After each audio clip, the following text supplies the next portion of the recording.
United States Concealed Carry Association launches a new political arm. Plus, a conversation with Defense Distributed's Cody Wilson on his new AI that'll help you build a gun.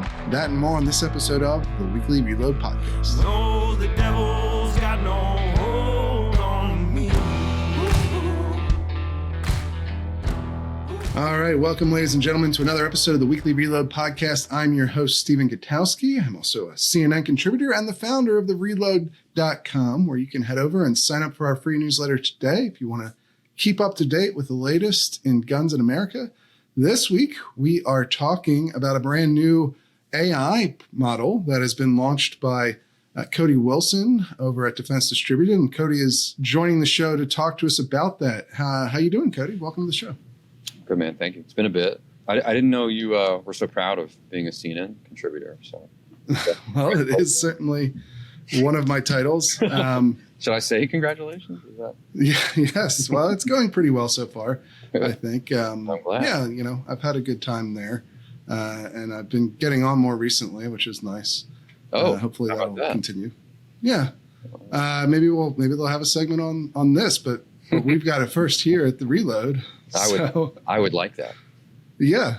Well, I mean, it's a pretty interesting story, frankly. It's definitely one that's kind of at the center of the zeitgeist right now with all the news going on around AI models and ChatGPT.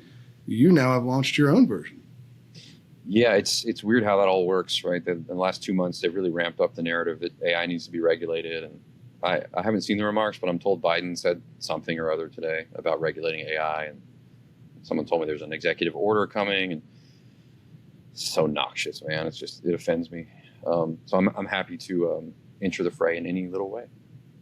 Yeah. So why don't you tell people about GatGPT, which, by the way, love the name. Thank you. You always have an eye for what I think is going to capture attention, in addition to the sort of the base reasons that you're doing these things, the political philosophy behind it. You also are pretty talented at actually making stuff that people are going to take notice of. But what's the difference between GatGPT and ChatGPT? Good question. We compare answers a lot, actually, between the two models. And we've used ChatGPT in some of our Instruct data sets. It's easy to use AI to help you build AI. So ChatGPT is good for a lot of things. Their model is there's a lot to say here, but they combine a bunch of expertly trained separate models. You can think of this conceptually. We're only concerned about building a gun expert, right? This mind that really is first and foremost, the world's greatest expert and consolidator of gun texts and other information on the internet. That doesn't mean it can only do that, only do gun things. It has a base model, which is much like ChatGPT. You can ask it anything, talk to it about anything, and you get a ChatGPT-like experience. It's just that we know, you and I and other people know, that ChatGPT isn't supposed to talk to you about certain things, and will even kind of, in a postmodern way, make you feel a little guilty for asking it the wrong questions. And some of those questions involve guns, firearms. In our experience, in our application, you ask it, hey, tell me about this gun, or where can I buy a Chris Vector, or how do I build this? It says, sure, let me help you with that, and just gives you the answer without any of the postmodern bullshit. Yeah, and I got a little bit of early access to this beta, and just directly compared some of the prompts that you guys put in there as examples for beta users versus, running it through ChatGPT. And I did find exactly what you're talking about in terms of sometimes ChatGPT will tell you something. Like if you ask it kind of about the laws, or you ask it maybe opinions on what gun is good for a beginner, it'll give you a response. But if you ask it, what suppressor should I buy for my AR-15?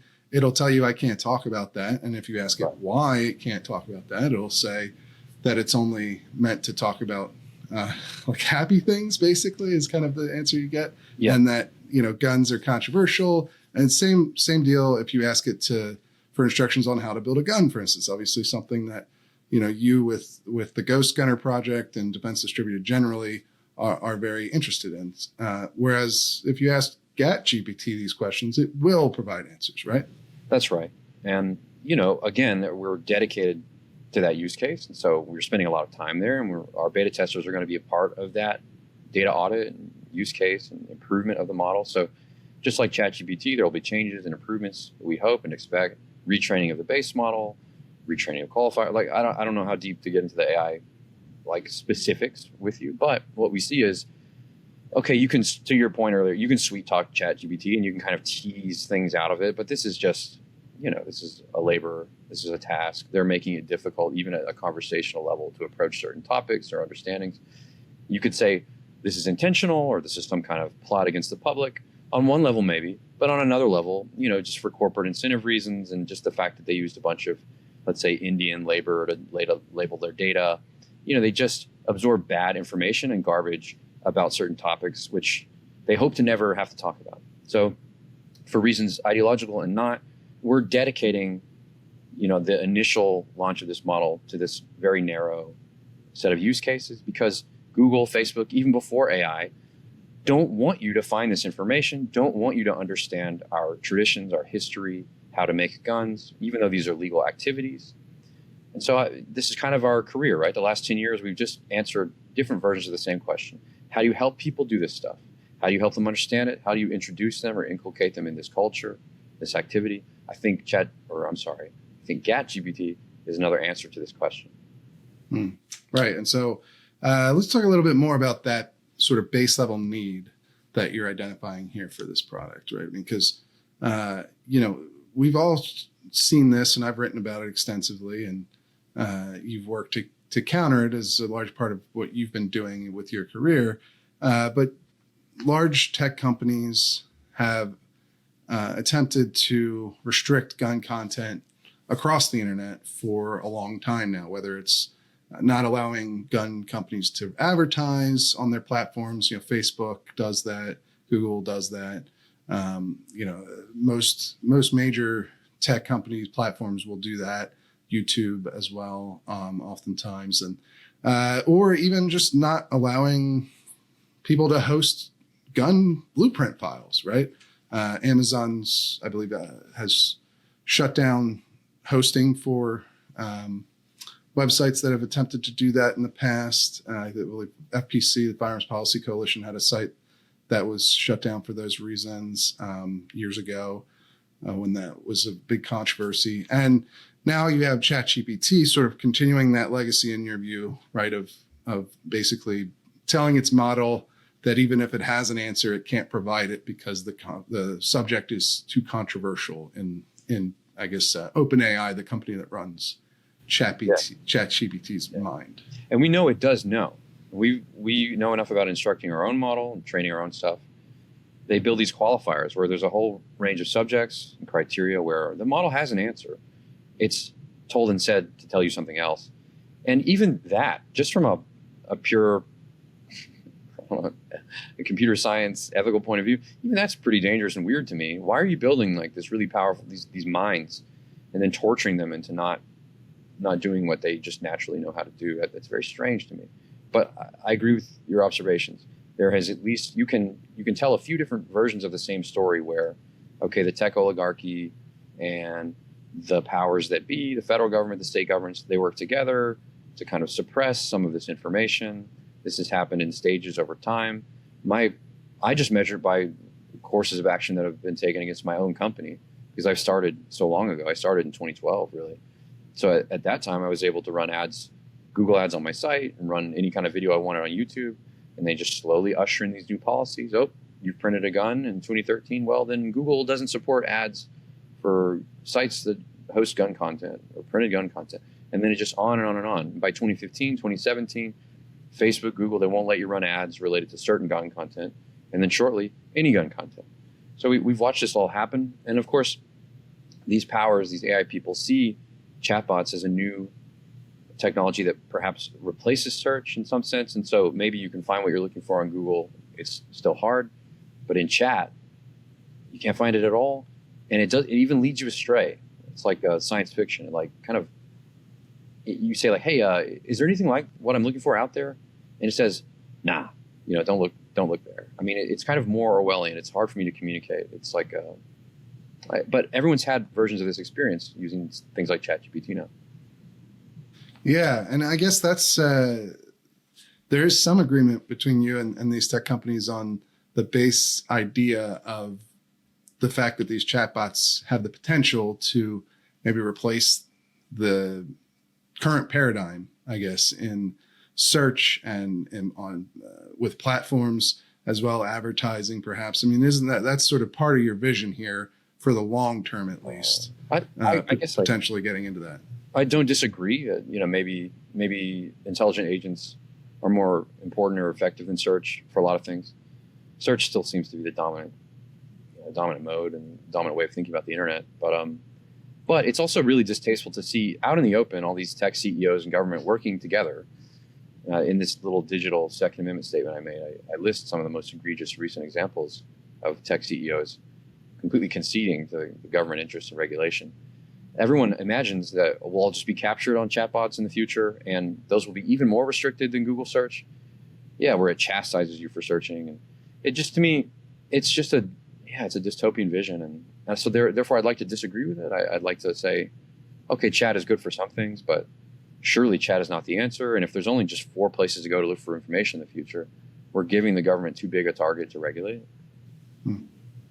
Yeah, and so this is your attempt at countering that. Is that basically the way this is going to go? I hope it's a mode, maybe like rogue chatbots, you could say, or counter disinformation, counter woke bots. I mean, anything to draw a line in the sand and to say, I mean, what I tried to say here was, okay, a digital Second Amendment would mean we must have the right to keep and bear GPUs, CPUs, models, databases. I mean, really the last 10 years of my company is about trying to have one database of files on the internet and everyone flipping and trying to take that database of files off the internet. And what is one consequence of that? Sure, direct downloads of files. What's the second consequence of having a database online? You can train an AI on this and it can learn things from it. And other people can learn things from that database. So it's important for multiple ongoing reasons as technology develops that our culture be allowed to live, exist, develop on the internet. That's interesting. And so you're taking this sort of Second Amendment ethos of individual protection of rights and applying that to the digital age, I guess, that's how you view this, right? I know it's a rough analogy, but if these things are weapons, and I think they are, then we have the right to keep and bear them as well. And I am suspicious of the narrative that AI is a weapon of mass destruction. I don't think it is. I don't believe in AGI. I believe narratives of AGI are pretextual, and they are meant to do exactly this thing here, to steer us away from control of our own AI or development of our own AI and pushing it into the trust of these oligarchs who clearly cannot be trusted with it.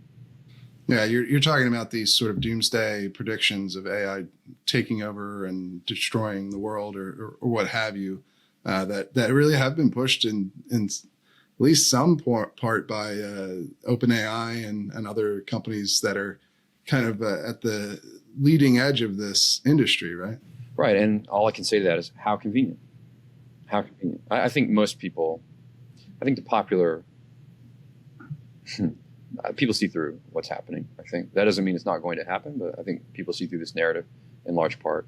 And I see that with the signups on the app today and last night. A lot of people want to get a piece of this because they know they're just using an app that's deceiving them, hates them when they're using ChatGPT. They know they're not really a part of developing something really useful to themselves and their interests in the future. So if anything, we can just develop tools that aren't our enemies' tools. That would be cool. So, yeah, it's kind of you see yourself and other, at least online firearms enthusiasts, if not other communities as well, presumably excluded from the development of AI to this point. And that's why you find this a vital thing to do.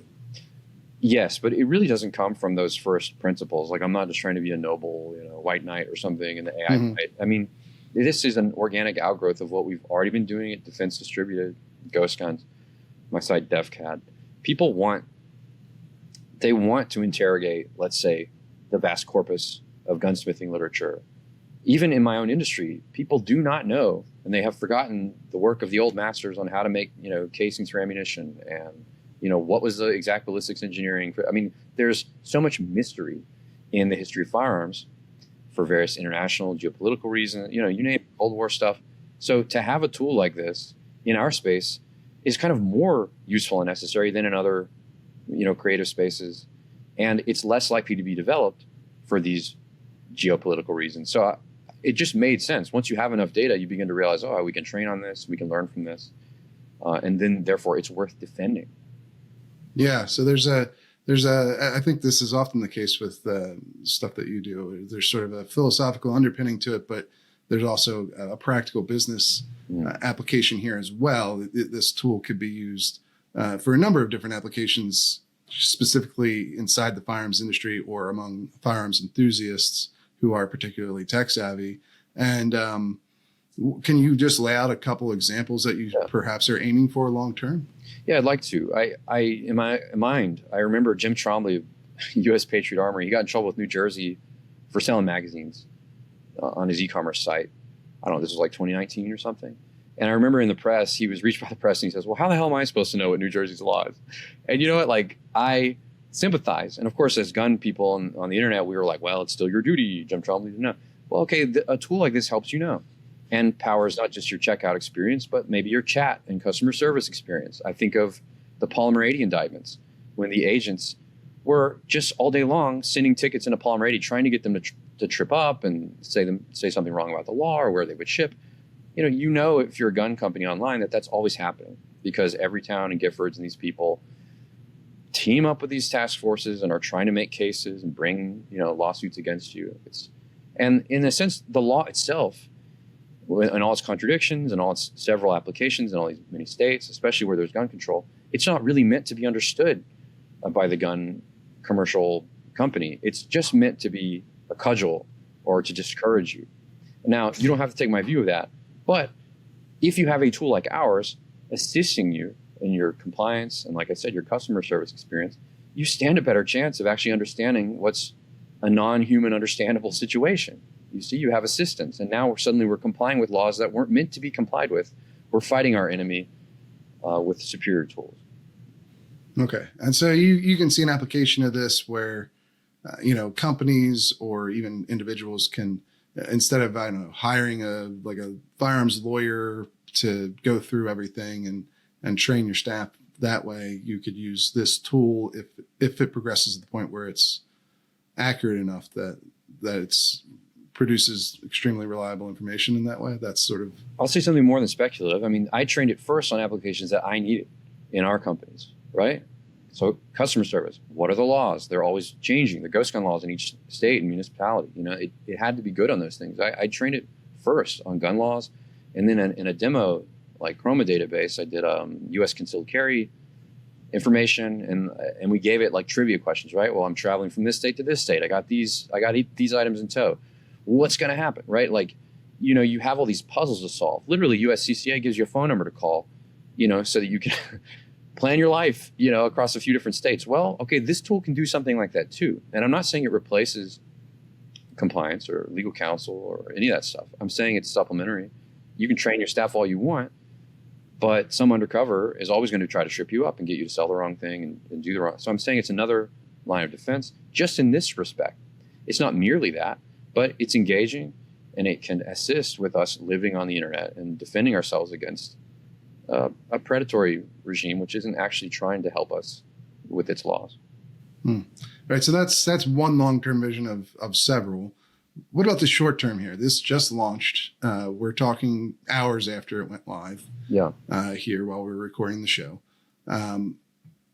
What's the near term? How are you going to build this out into a robust product? How is it going to be funded and kept afloat until it's able to do all these things that you're talking about? Not that I only spend a very small amount of time with it, of course, at this point. But so I don't know the full capabilities. But obviously, there's when we talked earlier, there's a continuous process here.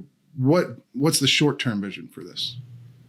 I didn't want to launch it or bring people into it as beta testers until there was truly a data audit workflow and a way to use their help to improve the model. That all exists, and we have plenty of compute. We have a plan to get more compute if it scales. But I think realistically here, I know I've never taken investment. I know people they're not rushing in to invest with me. So I have a plan for it to work on its own with the people who use it right now and as an accessory application with our already existing businesses. which there are a number now. So it will already exist on my sites, and I have made deals with certain partners in the gun industry to already begin to use it in a kind of experimental testing fashion. So as far as I'm concerned, this announcement is its debut in our space. It exists. The team is small. I don't really need investment to keep it going. It's here with us now.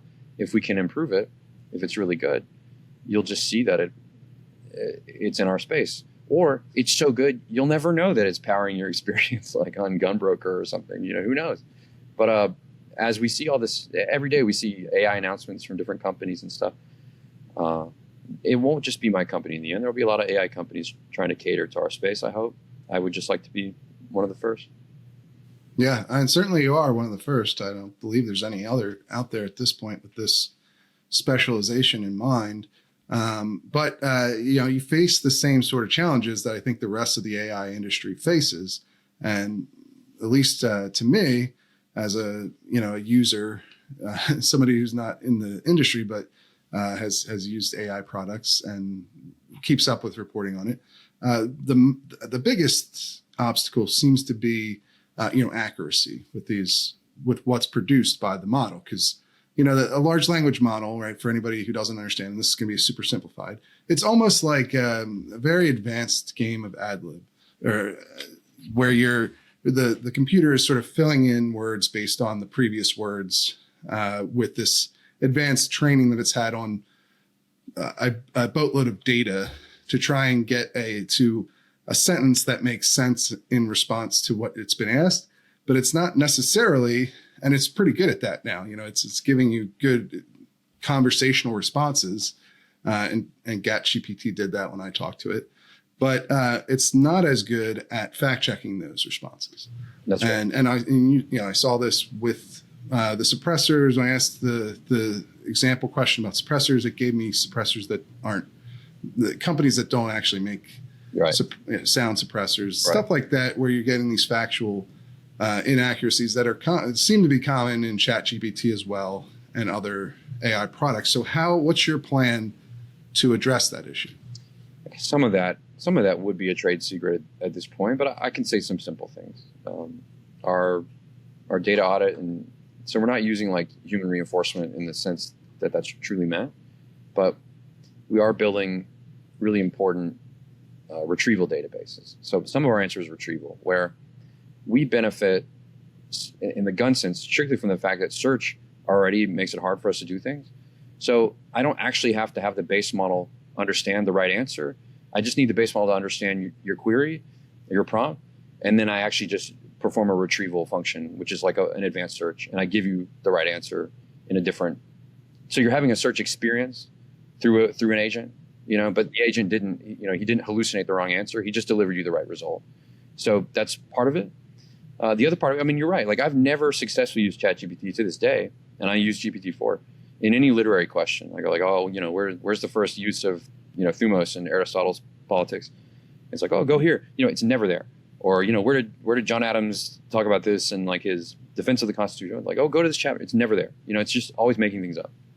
That's always going to be a problem, I think, until there's different techniques. And of course, we're always taking advantage of those techniques. Like X Llama 2 has been out for only 2 weeks. Well, we have it.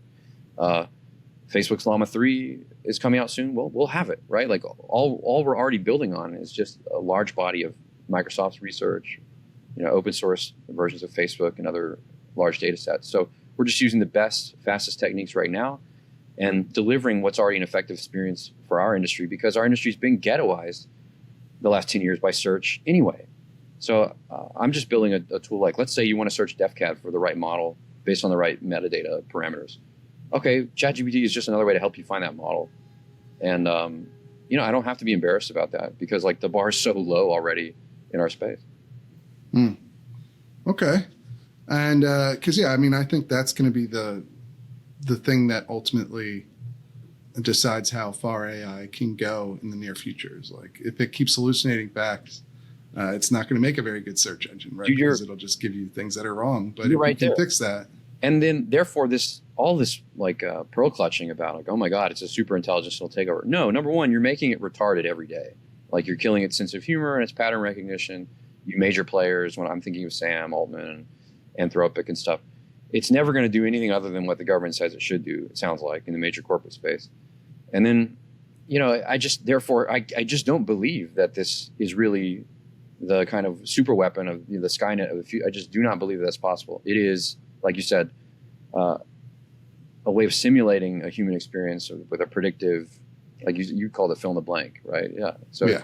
It's just you're trained on core, and we've trained it on big gun text data sets and seen its competency go down. There's a lot of mysteries in doing this stuff. So we're staying humble. I'm not over-promising anything. I've seen where it's good and where it helps me and where it helps a customer experience or where it helps compliance, and I will use it there. But you just have to understand what you're working with. And I hope with our AI, let's say our beta testers and people who come in and want to help us, as the overall industry and LLMs get better, then we'll get better too. Okay. Now, this is not the only news that Defense Distributed and you've been involved with just over the last week here. You also received an injunction from the court in the Vanderstock case that allows you to continue to sell 80% lowers. Is that right? Not just lowers, man. The whole rule does not apply. So any argument that ATF has under the new rule about what is a gun or what is a kit for a gun or a kit for a receiver, none of that applies to 80% arms or Defense Distributed. It's strong medicine. And that comes even after the Supreme Court intervened to issue an emergency stay for the initial ruling. How does that interact?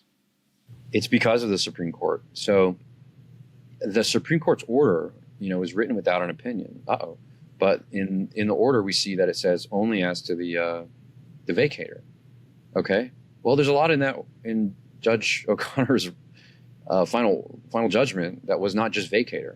You gave us permanent injunctions and all this stuff. So we legitimately had a procedural question. We legitimately had a question as to whether the Supreme Court had even spoken as to our permanent injunctions. So we go back to Judge O'Connor and we say, hey, okay, fine, your vacator and other things might be struck down, but we think we still have an injunction. What do you think?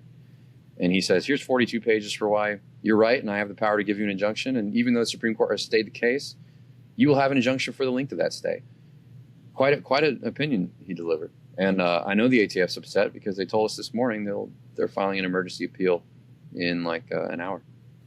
So there's some additional breaking news there as well. So it sounds like essentially the Supreme Court stayed the part of the opinion, the initial opinion that vacated the rule, that got rid of the rule altogether, but not the injunction against the rule. That's still in place, is essentially where things stand right now. I think that's how we're to understand things right now. Okay. Now maybe ATF gets a good panel at the 5th, a good motions panel today at the 5th. I don't know. Maybe in 10 days it'll change. I think they got a road to hoe, man. Yeah. And you I don't know if you saw the oral arguments on September 6th or 7th on Vanderstock, but oh my God, they got blown away. DOJ got completely embarrassed and shamed in that thing. So it's the overall case is not going very well for DOJ. Where do you think it all ends up? Do you think the Supreme Court's going to take it up on the merits? 10 days ago, I'd have said no way, but clearly there's an interest. Clearly they're bowing to some public pressure. I can't believe that there's 5 people in that court who would give ATF the rule, but I'm starting to doubt it.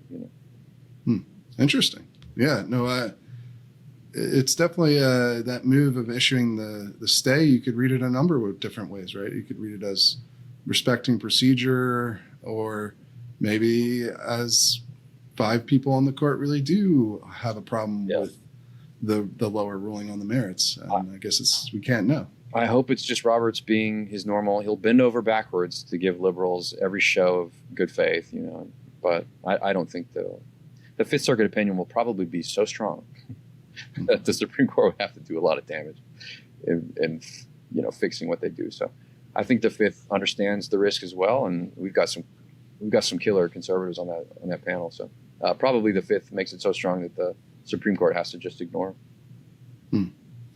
Okay, well, so if people want to join GatGPT, they want to be a beta tester, how can they do that? People can go to GatGPT.com. They can go to any of our Defense Distributed sites. There's usually banners up that can send you there. There's an invite button, and we're just bringing people in kind of on a slow rolling basis. So you pay $5 I don't know, you get an email. All right. Wonderful. Well, I'm sure there will. Do you know how many people have signed up so far? Are you able to say that? Yeah, like 4,000. That's quite a few signups. Yeah, in just a couple hours, right? Yeah, we launched last night. I like it. It's good, and I'm trying to be fair and give people their due. But we have a preference for people who have knowledge in our industry. We want educated auditors to work with the model, because the model does need improvement. The model needs to talk to reliable raters. So we're looking for people to help us build and develop right now. It's not just a toy. Okay.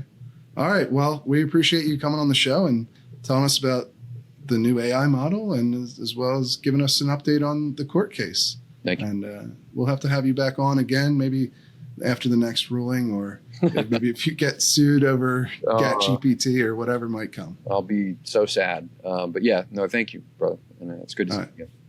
Appreciate it. We're going to head over to the news update now. All right, ladies and gentlemen, it's time for the weekly news update. I'm contributing writer, Jake Fogelman, joined, of course, by Reload founder Stephen Gutowski. How are we doing this week, Steve? Yeah, I was going to say off to a cracking start. To the news update, yeah. I'm doing all right. How are you doing? Doing pretty good, aside from obviously a little bit of hoarseness as we get started here. Well, that always happens, I find, whenever you got to record. That's always when something comes up in your chest and makes you cough or whatever. It's just the curse of the camera, really. Yep, never fails. But you got any good plans this weekend? Watch some college football. CU's got its first big test. They're playing Oregon this weekend, so they're finally playing a team ranked higher than they are. I guess TCU in the opening kind of counts, but it's still be a big test to see if this is all hype or if this team's the real deal with Deion Sanders as the coach. So I'm excited for that. Yeah, big deal in Colorado right now. Absolutely. What about you? I'll actually be at the Gun Rights Policy Conference that the Second Amendment Foundation and the Citizens Committee for the Right to Keep and Bear Arms is putting on in Phoenix. I'll be speaking on Saturday, so before this actually goes to air, before even the members get access. But yeah, so hopefully I'm looking forward to seeing people, maybe some members while I'm out there. Usually there's a bunch of members at that conference, so looking forward to that. Giving a little speech. Always I kind of wing those just for anybody who wants a peek behind the curtain on how that actually goes.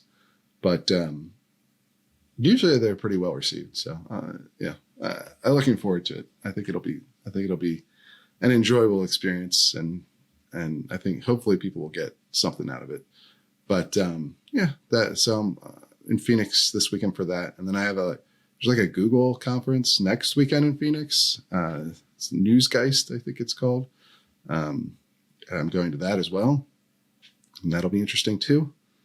I think it's first time at that event. I think it's the first time they've done it since the pandemic. So it's like a small conference for news reporters and people who run publications and stuff. So I don't know what that one's going to be like. I don't know what to expect, but I do know that I have to go to Phoenix 2 weekends in a row, which I back-to-back weekends. Like, yeah. I mean, I enjoy Phoenix and all, and I have some friends, the active self-protection guys. Most of them are in the Phoenix area, so that'll be nice to see them. But yeah, flying to Phoenix, I mean, it's 3 hours behind right now. They have their whole special, we have our own time zone thing going on, but right now it's 3 hours. Well, just like Pacific time. So you kind of waste your entire day flying there. It's also like a 6-hour flight, 5 or 6 hours. So get to do that 2 weekends in a row. That should be fun. Yeah. And it's probably still 100+ degrees out there too. You can always count on that from Phoenix.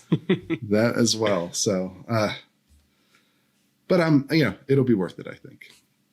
Sure. But yeah, the first thing I wanted to just talk about real quick is the interview we just did, Cody Wilson, right? From Defense Distributed. And, I just find it kind of fascinating that he has remained this sort of spokesperson or at least the face of this section of Second Amendment advocacy. This whole ghost gun sort of space, the homemade firearm space, 3D printed guns. I mean, there's a lot of, to be fair, there are plenty of people who don't like him as the face. because of his background, right? He was convicted of, or he pled guilty to injuring a minor over an incident where he paid a 16-year-old girl for sex. And he was sentenced to probation and required to register as a sex offender. And obviously, when your work is in that space on the sort of edges of gun rights advocacy, places that most Americans are probably already fairly uncomfortable with, even if a lot of Second Amendment supporters agree with it. To have that background on top of it, to have that sort of criminal history, it's pretty interesting that he's remained the person that is most associated with that is still out there. He still works with the Second Amendment Foundation and Defense Distributed in legal fights. He's still really the main person in those legal fights. There are a couple other companies, right? Polymer 80 and a couple others who are involved too, but not to the breadth that Cody Wilson has been, and has remained ever since that crime was several years ago. We've talked about it on the podcast before. I asked him about it when he was on the last time, and I didn't ask him this time. Maybe I should have, to be fair to him, honestly, because if we're gonna, I feel like it has to be talked about anytime he's involved in a story, and it would be better to ask him directly, even though it's not sort of implicated in what he's doing right now. But we mentioned in the story, I've talked to him about it before on the show, but it just, it is a fascinating thing that he has remained this level of prominence, at this level of prominence on this issue, even after that. Yeah. And, it's sort of complicated, right? Because obviously, like you said, it's something that needs to be addressed, needs to be talked about. But when you're someone like a figure like Cody, who very clearly welcomes sort of the media attention and the political attention, he's the one that volunteers to be at the forefront of these lawsuits, partnering with gun rights groups. And he's clearly very articulate in interviews, not only with us, but with major mainstream outlets that would traditionally be, at the very least, uncomfortable, perhaps, with both the work he's doing and his broader sort of techno-anarchist philosophy. Right. And he still goes out there and articulates his broader philosophy. So I think that's where sort of the staying power comes from, at least a good deal of it. Yeah, I think that's very much true. And you can tell too, like, and I've known him for years now. He's very charming, and he has this coherent worldview, which I think is another important aspect to it. Like, he's fairly consistent in the things that he pushes and the efforts that he undertakes, and they're also provocative at the same time, and intentionally so in a lot of cases. Like, he's certainly very media savvy in that sense, and he's looking to be the face of these things. Whereas a lot of the people in the space, including many of the people who don't like him, there's plenty of other people who have even well surpassed him in terms of, their advancement of 3D printed guns, for instance. Cody Wilson became famous for building and test firing the Liberator back in like 2013, maybe a decade ago. And then, he was at the center of a fight with the Department of State over gun file sharing. And he's mainly focused on sort of that aspect. Since then, he's not as involved in 3D printing anymore. And there's a lot of people who have developed techniques way, way beyond what the Liberator was when that was around, or when that was first created, a decade ago. But the thing is that a lot of those people don't necessarily want to be the face of it. A lot of them want to be anonymous. It kind of comes along with a lot of the political philosophy that they're pursuing with this. The whole idea of ghost guns is that they're not traceable by the government, not necessarily. And for the people in the Second Amendment movement, that's not because of the, obviously criminals like them for that reason as well. But there is sort of this legitimate political philosophy of that the government doesn't deserve to know or need to know who owns firearms if they're law-abiding people. And so, sort of fitting with that basic concept. A lot of these guys who are pushing the envelope on 3D printed guns and so forth are themselves anonymous, and they're not seeking out media attention the way that Cody does. And then also Cody just, like I said, he's media savvy. He knows what's going to draw headlines. Like, this AI project is right at the center of this sort of zeitgeist, and he's clever too. Like, GatGPT, ChatGPT, that's going to be something that gets in headlines. It just is. And to me, it's like, that's why we cover him, because he's still doing things that are newsworthy. He's still at the center of a lot of these fights, and that's our role, is to cover them. But at the same time, I don't want to, mislead by omission or anything. I don't want to feel like it's necessary. This is a part of his story that's always going to be there. This sex crime that he pled guilty to, and so I don't want to have an episode of the podcast where he's on and then it doesn't go mentioned, even if we've mentioned it before, even if it's mentioned in the written piece. I don't want to feel like anyone is not aware that this happened, because obviously the audience can get split between these things. They don't necessarily read every story or listen to every episode.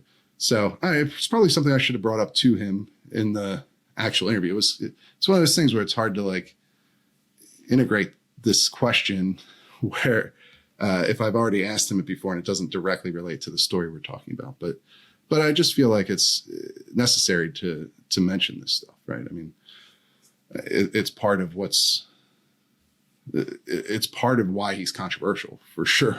Obviously it's probably a huge part of why he's controversial.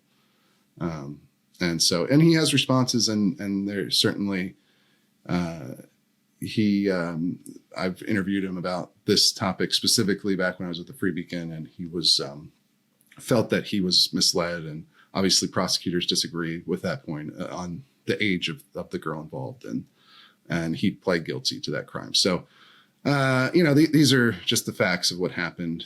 And I felt like they're something that's relevant to bring up, and also to discuss. So, like, this fairly interesting that the sort of face of the ghost gun movement, if you will, is a registered or pled guilty to a sex crime and had to register as a sex offender. So that's, not the greatest PR look for an area of the movement that is already something I think most Americans are uncomfortable with.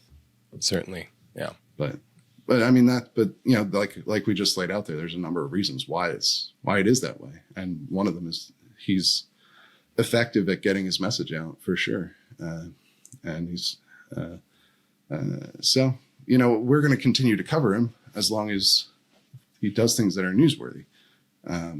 And we'll cover other people the same way, do our best to be fair to him, and also especially to our audience, and let everyone know the full details and full context of everything that's going on. So I don't know. I just felt like we owed it to people listening to make sure that was a part of this episode.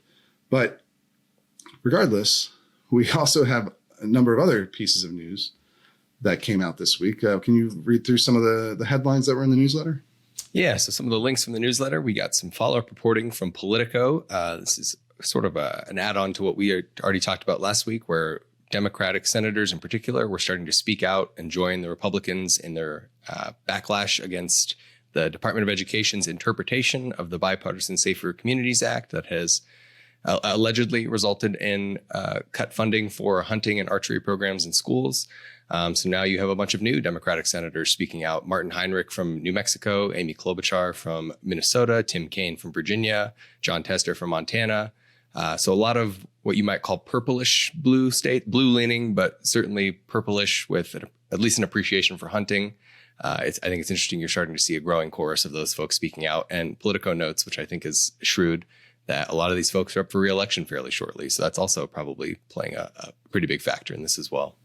Yeah, absolutely. It's actually kind of surprising this hasn't been fixed already, but I do kind of, to be fair to the Department of Education, sympathize with their position on this, because the law that these senators voted for does appear to make it impossible for them to fund these sorts of programs, because they're not allowed to use their funding for anything that trains people in the use of dangerous weapons. Well, as much as hunting and archery are uncontroversial things generally in American society, they do involve dangerous weapons, obviously. And there's even issues with like knives, because the definition of dangerous weapon has a specific carve out for a knife that's under 2 inches long, a pocket knife.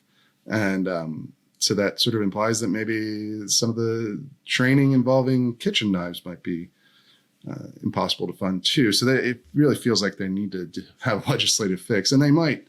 That was one of the letters that they sent last time around was to the Senate. I think it was the Appropriations Committee, where they want to insert some language to fix this. And they probably are going to have to do that, but we also are on the verge of potentially a government shutdown, so it might take a little while before they get to that point. As I say, they're a little distracted at the moment.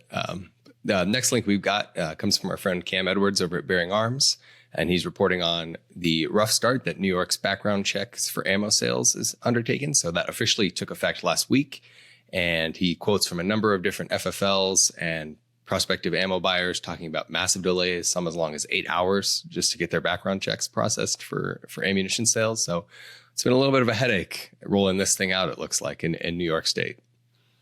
Yeah, I think this is one of those situations where I don't think you can use NICS, if I'm remembering this correctly. Yeah, the New York State Police handles this. Yeah. Yeah, so they have to create their own state background check system. And yeah, just like in California, they've had a lot of problems doing that and running it effectively. And it's also kind of a obviously redundant thing, because to buy a new gun or buy a gun from any dealer, and I guess in New York they have universal background check. So to buy any gun legally, you have to go through a background check anyway. So it's a kind of redundant thing to also force everybody who has a gun to go through a background check to buy the ammo, but that's where these states have gone, and it hasn't worked out super well so far. Yeah. And then the final link we'll talk about today comes from GV Wire, doing some interesting reporting from local law enforcement officials in Fresno, California, basically rebutting something that the California Attorney General Rob Bonta was hinting at, that the reason that they're passing all these new Bruin response bills and concealed carry restrictions is to ensure that, concealed carry holders aren't out there committing crimes. And this, at least the sheriff came out and spoke out to provide some color on the fact that concealed carry holders just haven't been responsible for hardly any crime. The headline quotes a statistic that the sheriff's office provided, that 1 in 31 million concealed carry permit holders committed a crime involving a firearm in the last 5 years. So it's always interesting to see new statistics on this common talking point from gun rights folks, at least. Yeah. I mean, this is like you said, it's a fairly common point, because all the other crime statistics we've seen released in places like Texas and Florida show the same basic concept, which is that people who have concealed carry permits commit crimes at very low rates compared to the general population, oftentimes even compared to police officers, or at least they're in the same realm as police officers. And it's not necessarily very surprising, right? Because people who obtain concealed carry permits are subjecting themselves to a background check and the training requirement to get that permit. So they're kind of self-selected, law-abiding people to a certain degree, because, if you can't pass the background check and you're not willing to obtain the training that's required, you're probably not going to, you're probably somebody who's more likely to commit a crime. But if you are willing to go through that process, it's much less likely that you're going to be somebody who's going to commit a gun crime. So, but it is good to have more data points like this so people can understand that. And then, what do we have from the Reload this week? Yeah, so we have a new story out about the Biden administration officially launching the first ever Executive Office of Gun Violence Prevention. This is a huge win for gun control advocates who have been calling for this for years now, ever since Biden took office, actually. So definitely a big move. Remains to be seen just how broad this office is going to act in its duties. So far, they've only sort of vaguely talked about, expanding and implementing the executive actions he's taken thus far, and enacting and expanding the Bipartisan Safer Communities Act, various provisions in that law. But it's staffed with longtime gun control supporters, so that's probably going to draw a little bit of fire from gun rights advocates. Yeah, I think we might disagree slightly on this one, just in the terms of how big of a win it is. I mean, certainly it is significant because it's the first time you've seen an office like this created by any president, and it reports to the vice president, and it's sort of the institutionalization of the gun control movement within the administration. So I don't want to say it's nothing, right? And it is something that they've been asking for, but it's also not. Some of them wanted a cabinet level position. They wanted it to be like they wanted to have a secretary of gun violence protection. And that didn't happen. And it doesn't, I was on the press call for this before it went live, before the announcement went live. And now we're filming on Friday. They're going to do a whole Rose Garden ceremony for this as well with the president. But they had a press call on Thursday, and, I just didn't hear much in there about what they're actually going to accomplish with this. They sort of compared it to FEMA in a certain sense, but for gun violence, crisis or gun violence emergencies, that there would be just greater coordination from the White House. And it is a political win in the sense that, you've got several people from the gun control movement who are now going to be White House officials, and not just regular White House officials focused on general tasks, but specifically on gun control and trying to advocate for new gun control laws and trying to look at how to implement new rules, perhaps. But I don't know. It all feels a bit more symbolic than anything to me. Yeah. So I guess I should caveat, because I agree, because the state level analogs to this, my home state, Colorado, has one. It's sort of picked up steam in the last couple of years. I think California and New York have them as well. I mentioned in the piece. Yeah. And those are all the same thing. It's fairly symbolic. It's mostly just promoting the existing gun control laws in the state. But I should caveat, the big win is to more your point. It's an institutionalization of the gun control movement within a presidential administration. So that's a pretty big step. It'd be like if Donald Trump appointed Wayne LaPierre to an office in his that would be big news, I think, in the mainstream press. That's true. So. Yeah, in that sense, it is pretty big. In a sort of practical effect, I don't know how much it's going to matter. Yeah, but I think that's right. In a political, symbolic way, it is it's more significant there. So maybe we don't disagree too much. But, yeah, because and it's not exactly what they want. It is what they wanted. And he did wait to do this. And it kind of signals perhaps that he's running out of, I think you wrote this in your piece, that he's kind of running out of things he can do. So he's doing this thing now. Right. He did 3 rules. 2 of them already been ruled unconstitutional by the courts, although they are still technically in effect as we wait for further, appeals to process. But it's not looking good for those. And then he's got the 3rd one on the way with, trying to force more people to get federal firearms licenses to deal guns. But, how much more he can do on a practical level is a big question. And I don't know that this will do anything in that regard. But it does have that symbolic and political effect of trying to, this is something the gun control groups wanted. The election is still a little ways away. Maybe you should have waited a little longer to do this. I don't know. But, sure. To have a more satisfying political payoff to it. But it does, it is something for sure. Yeah. But speaking of big moves from gun groups, we have some exclusive reporting from you this week. On the other side of the equation, from the gun rights side, the USCCA is launching a new 501c4 to get more involved in gun rights advocacy. If you want to tell us a little bit about your reporting.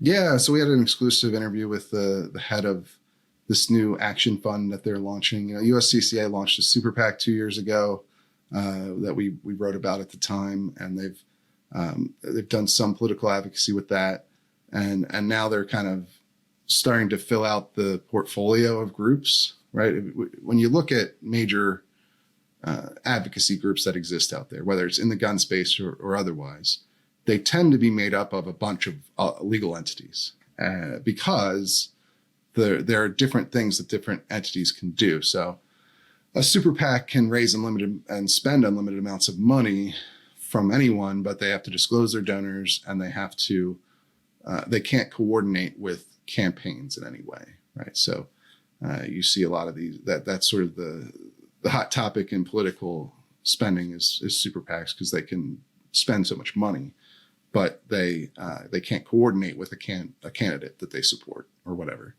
At least that's how the law works. And so you still have PACs can be useful in that sense that they can coordinate more. And you have same thing for 501c4s, although 501c4s, which is what this new group is from USCCA, they don't have to disclose their donors. That's what, the NRA, the membership organization, the NRA is a C4. So that's why you don't know who are NRA members. Like they will tell you. They might give you, or at least they'll usually give you numbers, and they might tell you specific members who've agreed to be public, but they don't have to tell you everybody who's an NRA member. And it's the same thing with this new USCCA group. So that's one advantage of it. They can also endorse candidates and spend money on them, but they can't, it can't be the main focus of the organization though. That's another thing. So that's another limitation. And so then you have 501c3s where the donations are tax deductible, but they can't necessarily get as politically involved as the other groups. And so usually you'll have major organizations like the NRA or Everytown, or Giffords, or any large political group you can think of is usually organized into a bunch of legal entities. So this is sort of the USCCA getting to that point, or starting to ramp up in that way. And they're going to provide, activist training. They're going to take a little bit of a different approach, it seems, from some of the other gun groups, in that their main focus appears to be on recruiting new gun owners from the last, several years, and trying to expand the inclusion of these new demographics into the gun rights movement as well, at a higher rate than previously. And they're going to be less partisan than some of the other groups. That seemed to be part of this mission statement that they've put out in this interview that I did with the head of this new group.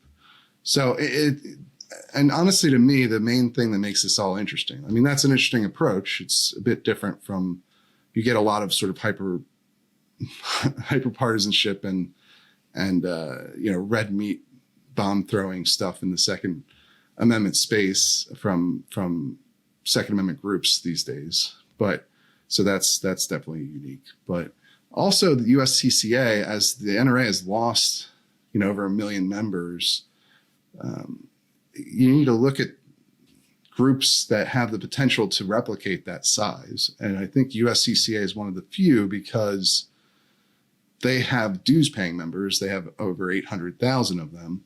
Now, that's still not anywhere near what the NRA is even today. But that's 800,000 people who pay the USCCA to be members. Now, there's a caveat there too, in that the USCCA and people are mainly members of that because it provides concealed carry insurance to them.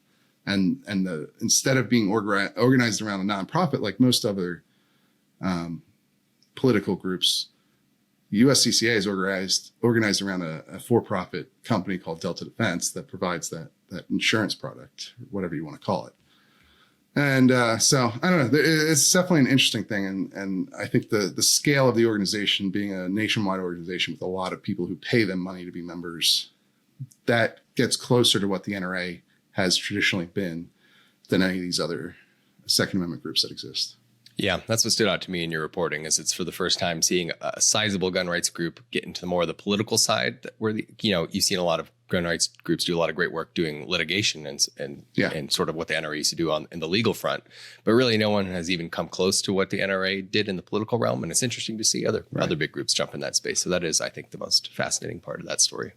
Exactly. That's what I think makes this potentially a very big deal. Maybe not in this extreme short term, but in the long term, if they develop this properly and they continue to grow at the pace they've been growing as an organization, they have the potential to be much larger and more influential than they have been to this point. So what's our last story, though? We got it was a ruling out of the 10th Circuit that was pretty significant, right? Yeah, so this is the third federal appeals court ruling that I'm aware of that since Bruin has dealt with whether or not nonviolent felons can lose their gun rights forever, whether that's constitutional. And in this case, a 3-judge panel on the 10th Circuit said that is A-OK because they drew very heavily on what's known as dicta, which is, legal writing from an opinion that's not the core holding of the case, but where Justice Scalia articulated that, we're not casting doubt on quote unquote longstanding prohibitions, which included prohibiting felons from owning guns. And so the 3-judge panel said, hey, we're not going to get into a difference between nonviolent and violent. We're not even going to get really into a formal analysis under the Bruin test. We're just going to say the Supreme Court hinted at least that they're not calling this into question. So we aren't either. And therefore, this nonviolent felon can constitutionally be deprived of her gun rights for life. Yeah. And we're seeing a circuit split develop, right? Because goes against what the 3rd Circuit ruled in a very similar case. Both of these cases were about a very small amount of money, fraud being committed with a very small amount of money, essentially. The 3rd Circuit case was welfare fraud, basically, or food stamp fraud, where the person had lied about how much money they made in order to qualify for food stamps. And then this case in the 10th Circuit was about a woman who was homeless who wrote a bad check for less than $500, which kind of, also gives you maybe some reservations about our criminal justice system generally as to why these people were given felonies for these things. But regardless, neither one went to prison either. These were all probation-based offenses, but the way that the law works, you don't have to actually go to prison to be a felon under the law. You just have to have been convicted of something that's punishable by more than a year in prison. In most circumstances, there are some small caveats around you can get your rights restored in rare cases. But regardless, obviously those two circuits came down on very different ends of this question. Yep. And the 8th Circuit as well came down similarly to the 10th Circuit about a month ago. But it was interesting. That was an en banc ruling. There was a pretty hefty dissent from that ruling where a bunch of justices said, I'm looking at the Bruin test and I don't see how this squares with the Bruin test. So clearly, even in cases where they're coming down definitively, there's a lot of uncertainty in this legal space about how nonviolent felons work under this test and whether that comports with the historical tradition of disarming dangerous folks or not dangerous folks. And so to me, that just means that I think inevitably the Supreme Court is going to have to weigh in on this question one way or another, whether that's by taking one of these cases or perhaps in the upcoming Rahimi case on the domestic violence restraining order ban, whether they just address or articulate a reading of Bruin to deal with these types of folks of who can be prohibited. I think no matter maybe what, a dangerousness standard or something like that. Perhaps, right. I think they just can't avoid it at this point because you're just seeing all these splits.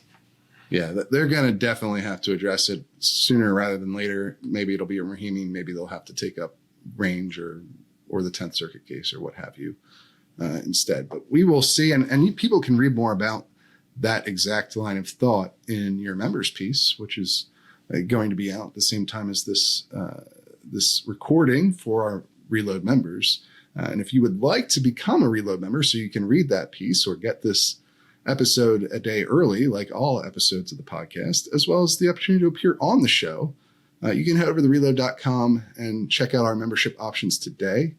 That is how we fund our reporting. It's how we keep the lights on here. As 100% of our revenue comes from our members. It makes us beholden to our members, our readership, our audience, not to corporate owners or what have you. So make sure that you head on over and consider supporting us that way today. That is the best way you can do it. If you are not at the point where you want to buy a membership, though, you can, of course, support us by liking and sharing this podcast, giving us a good rating, a good 5-star rating. That always helps increase our reach so other people can be exposed to this sort of reporting. And you can, of course, let your friends and family know about what we're doing here, too. Anyone you think might be interested in a sober, serious approach to firearms reporting and analysis. That's all we've got for this week. We will see you guys again real soon.